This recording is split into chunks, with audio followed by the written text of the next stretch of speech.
Jakom mar kambi mar All Media Services Laktar SK Macharia oriwore kod jalup jatend piny Ngire Kithure Kindiki kod jotelo mamoko e nyasi majiwo kendo bugo grube mag jo apiko e kaunti ma Siaya. Nyasi no kelo kanyakla grube mag bodaboda duto e kaunti no. Watudre kod jafwambo marwa Steve Biko mondo mi waler mar kaka weche chalo e lap ma KMTC grounds boma Siaya. Steve Biko, erokamano kuom yudo thuolo mar loso kodwa. Inyalo miyowa ler ni to gi sani gin ang'o ma timore ka tiegruok no ma KMTC boma ma Siaya. Jotelo mage mobiro, kweth mage mochopo kanyo ne chenro machal kama, to isiro gi e yo machal nade?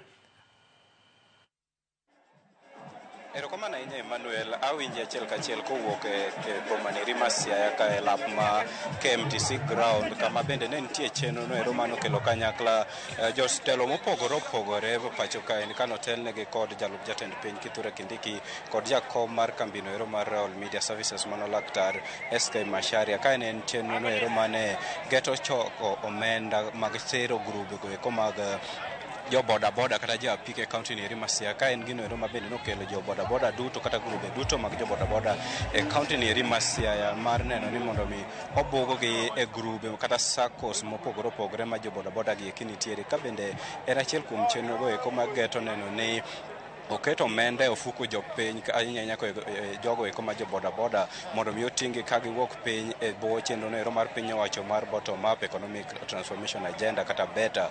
Ka bende kane oloso kinde no ero seneta ma Siaya ma bende e jalno ero mane otele nyasi ni ere kata mano ochoko chenro ma kamaendi owacho ni nyadi mang'eny jo bodaboda e pacho kama ngima osebed kiketho nyinggi. Kata kamano jo bodaboda gi bende kare ni kod thuolo no ero mondo mi gilos nyingi kokalo kuom grube mopogore opogore mag SACCOs gi keni mar mane kama sirikal nyalo miyo gi omenda mar bugo ohala mar bodaboda ni eri. Ka bende kinde no ero jakom mar kambi no ero mar Royal Media Services mano Laktar SK Macharia wacho ni giseketo okenge kendo gin kod okenge mowinjore mar neno ni gichiw lesen ne jo bodaboda ma dhi ndikore e yo mopogore opogore. Ka en gino ero madhi neno ni jo bodaboda duto pacho kaendi ondiki kendo migi lesen. Ka en gino ero mabende kirango malong'o Emmanuel, to ochalo kaka koro miyogi okumba ma koro biro bedo ka riwo jo bodaboda duto ma pacho kaendi mondo mi kata ka opone omak ja bodaboda moro kamoro to nitiere namba minyalo go mondo mi ofweny piyo piyo ni to en ja bodaboda mane motimo tim mane.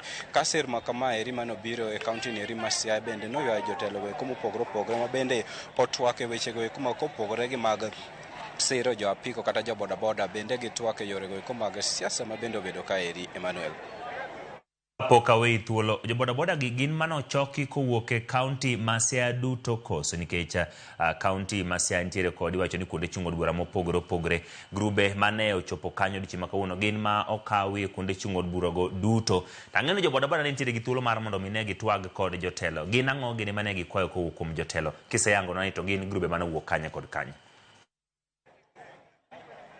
Erokamano Emmanuel, ma eri ne en chenro mano kelo kanyakla